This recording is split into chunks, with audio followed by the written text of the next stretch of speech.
We are the Gujarat Technological University. Since its inception over a decade ago, GTU has been empowering young and curating minds to realize their true potential. Over 4 lakh inspired students are enrolled with one of the premier academic universities in India. With more than 450 affiliated colleges in its fold operating across 5 zones of the state, GTU, the International Innovative University, your place to move forward.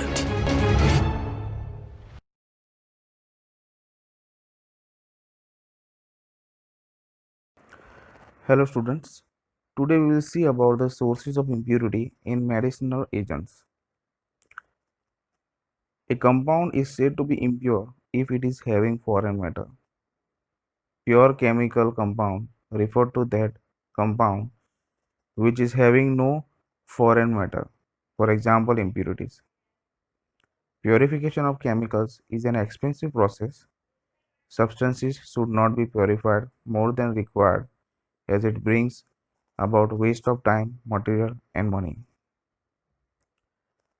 For example, sugarcane, dextrose, inorganic salts 99% purity while many other only having traces of impurities. Pure relative term Pharmacopoeia of India and British Pharmacopoeia have been prescribed tests for purity. The standards demanded for chemicals for pharmaceutical use may be determined by a number of factors which take account of impurities likely to arise because of all known method of manufacture. Impurities commonly found in medicinal preparations. First one is activity, depression impurities due to coloring or flavoring substances, for example, sodium salicylate. Third one is humidity. Fourth one is decreased shelf life, physical and chemical properties, impurities due to which substances become incompatible. Sources of impurities. There are a number of pharmaceutical substances in which the impurities occurred from various factors and from various origins. So today we will discuss about the impurities which may contaminate your final product and pharmaceutical substances and through which produce toxicity. First one is raw materials employed in the manufacturing of pharmaceutical substance. Pharmaceutical substances are either isolated from natural resources or synthesized from chemical starting materials that can be also regarded as key starting materials.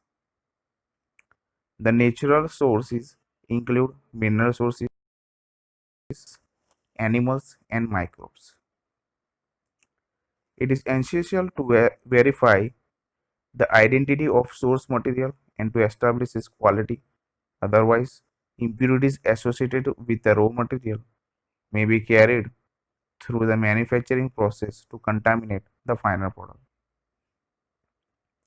Here the sentences are very complex for the first semester student.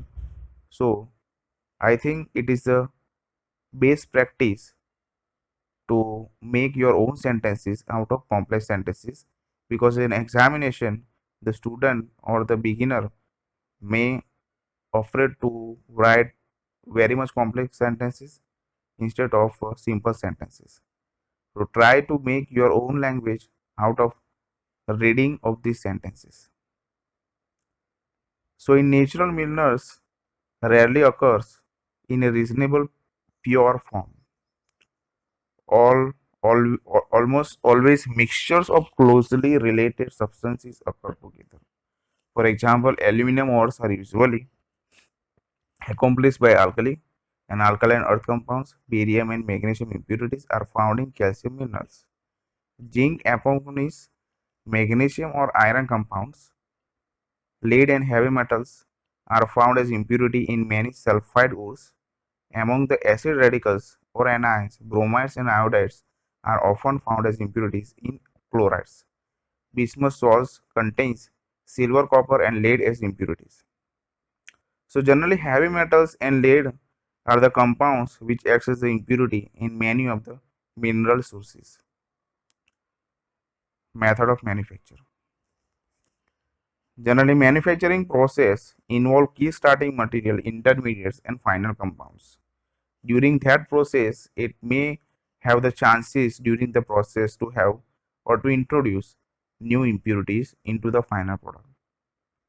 The new impurities may also arise from the reaction vessels and reaction intermediates. In that, the reaction employed in manufacturing process. So this is the reaction in which calcium carbonate precipitate is formed. But here NaCl will work as an impurity. So we have to remove out sodium chloride by washing or other means. Reagent used to eliminate other impurities. Barium is used in the precipitation of potassium bromide to remove sulfate, which in turn arises from bromide used in the process. So it is likely that potassium bromide will now be contaminated by traces of barium. Solvents. In the reactions of any organic compound or pharmaceutical substances, the solvents are playing essential role during the reaction in the reactors. So it is essential or mandatory that we have to remove the solvents out of that end of the process. So purification of reactions of intermediates or the final product may also result in contamination of pharmaceutical substances. Water is the cheapest solvent available and is used quite frequently in the preparation of inorganic pharmaceuticals. Water can be a major source of impurities, and different types of water contaminants containing different types and amount of impurity are available.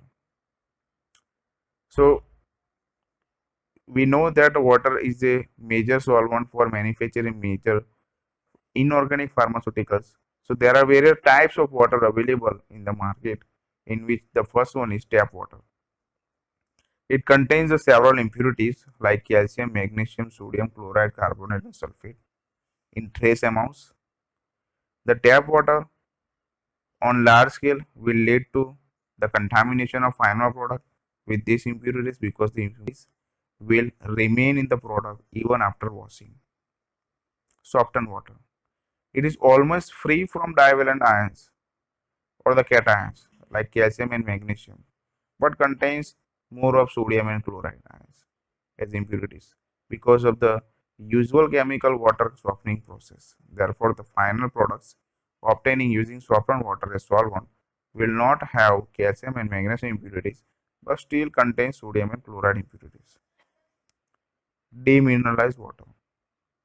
It is prepared by means of ion exchange and is free from sodium, calcium, magnesium, chloride, sulfate, and carbonate ions. It may have pyrogens, bacteria, and organic impurities, so it is a better solvent than tap water or softened water where, but economic factors discourage its use on large scale. Distilled water.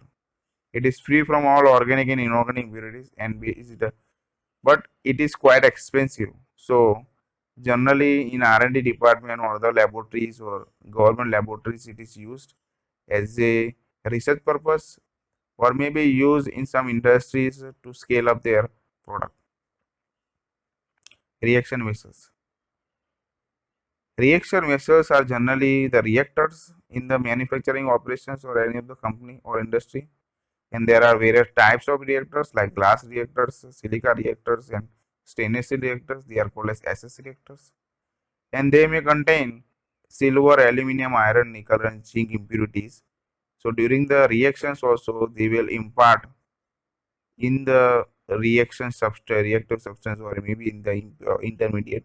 Generally, the lead may be the chief impurity which may be found in commercial sulfuric acid preparations manufacturing by lead chamber process. Also, substances prepared by some electrolytic process may contain electrode material as an undesirable impurity, for example, antimony, bismuth, etc. So these are the heavy metals which have the potential toxicity on health or the human body. So it has to be removed accordingly. Intermediates. These are some of the examples over here.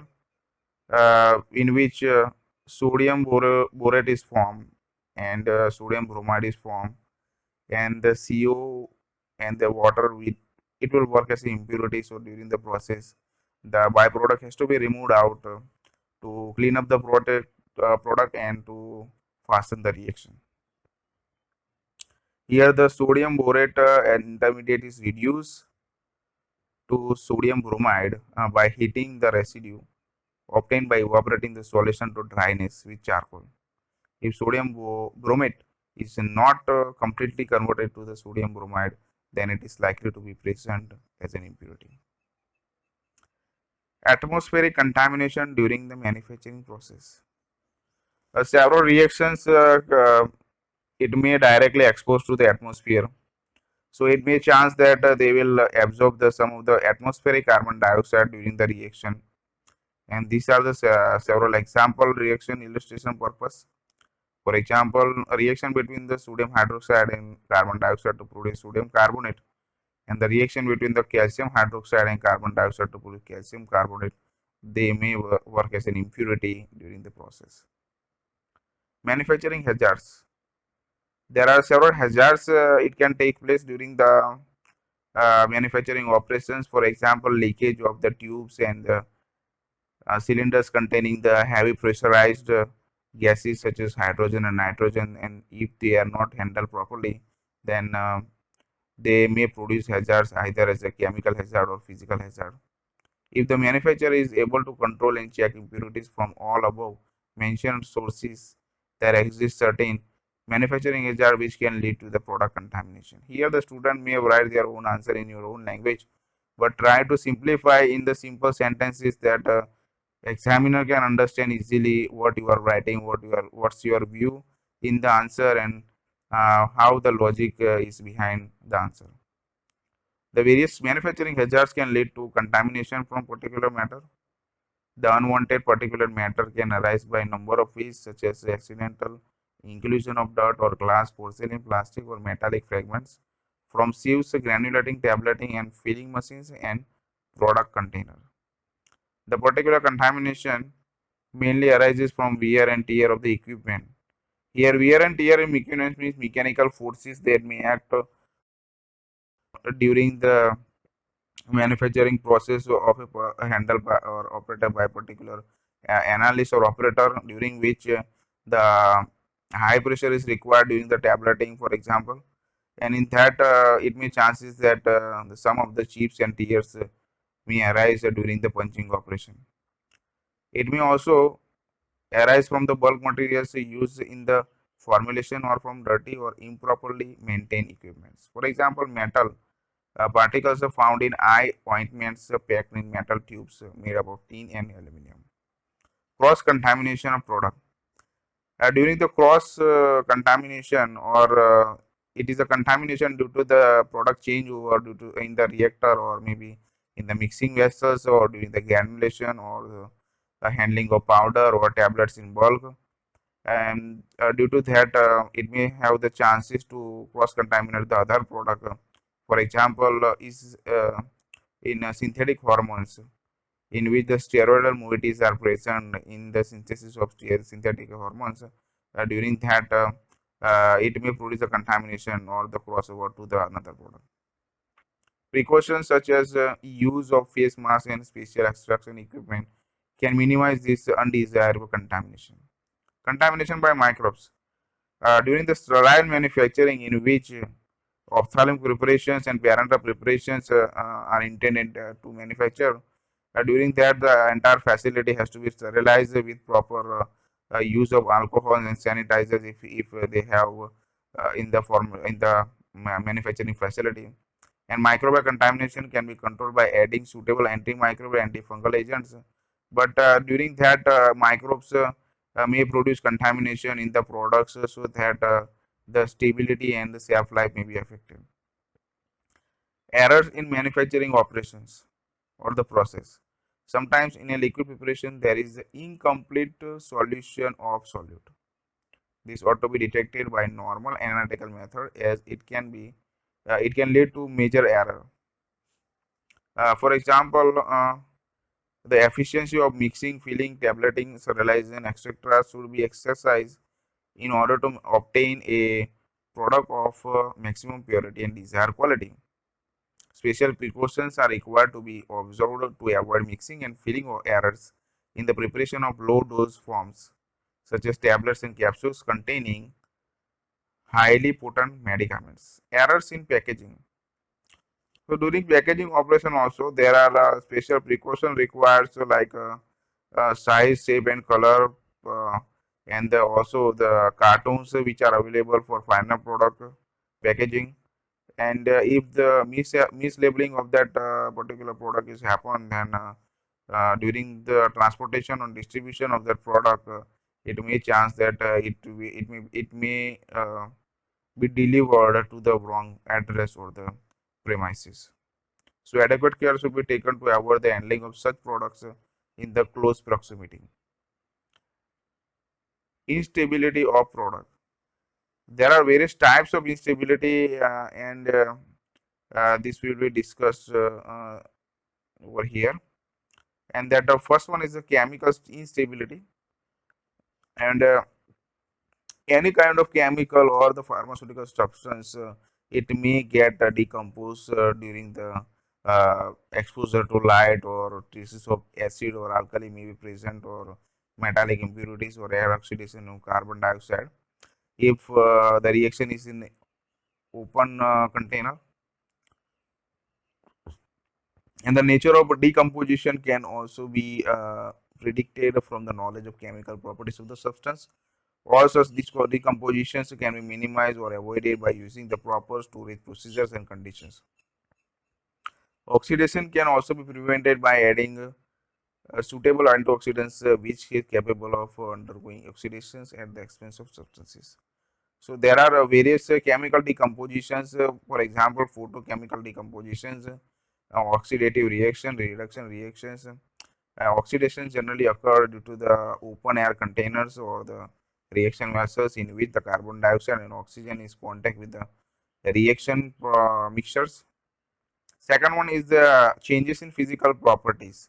It may have the chance that during the handling and the manufacturing operation, the product may go into the physical change. For example, appearance or the description in which the particle size or shape may be affected by several of the factors. Um, and during that, if the size of that particle will grow, then sedimentation may occur, and you will clearly see the separation of phases as well in emulsion as well as in suspension. So physical changes such as sedimentation and claying in case of multi-dose suspensions may constitute a safety hazard, leading to the possibility of underdoses and lead to the overdoses of the drug. So if the container is not transparent, then we cannot effectively visualize the separation of that, and upper layer may contain lower doses. In that case, underdoses will produce, and if the last one we decant out, then overdoses of the drug will produce. Similarly, increase in the globule size of that injectable emulsions on storage may lead to the fat embolism. Reaction with container material. There is many reactions. For example, salicylic acid ointment must not be packed in metal tubes. Reaction with metal surfaces. Other examples are atropine sulfate injections must be packed uh, in glass ampoules which comply with the test of the hydrolytic resistance. Therefore, such preparations must not be packed in container made from soda glass. Plastic containers and closures must be carefully evaluated because of their tendency to give undesirable additives such as plasticizers, particularly in the presence of non-aqueous solvents. Last one is the temperature. The rate of chemical decomposition and physical changes of the store product depend on the temperature. The susceptible substances may have the temperature storage requirement assigned them in order to protect against the undesirable decomposition. So general temperature is also a temperature as well as humidity plays the important role during the storage of that any of the pharmaceuticals, and it has to be appropriately controlled in a manner that the pharmaceutical substance have a longer shelf life and expiry dates. Thank you. This is the end of the lecture.